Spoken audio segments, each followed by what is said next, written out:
Railway police Thane Gondia यांनी 2024 आणि 2025 दरम्यान दाखल झालेल्या मोबाईल मिसिंग प्रकरणामध्ये प्रभावी कारवाई करताना CEIR पोर्टलच्या माध्यमातून परराज्यातून हरवलेले मोबाईल हँडसेट ट्रेस करण्यात यश मिळवले आहे।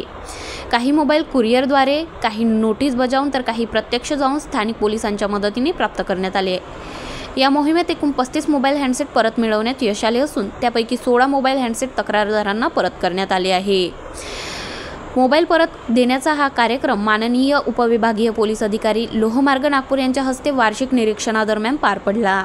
ही यशस्वी कारवाई पोलीस अधीक्षक लोहमार्ग नागपूर श्री मंगेश शिंदे, अप्पर पोलीस अधीक्षक दत्ताराम राठोड आणि उपविभागीय अधिकारी पांडुरंग सोनवणे यांच्या मार्गदर्शनाखाली करण्यात आली। या संपूर्ण उपक्रमात सपोनी सुनील उईके, प्रभारी railway police Thane Gondia, HC किंवा 350, गोंधुळे एनक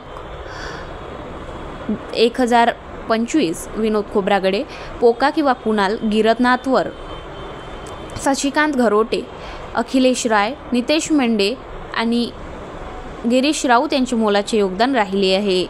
गाव माझा न्यूज करिता राधाकिशन छोटे, गोंदिया।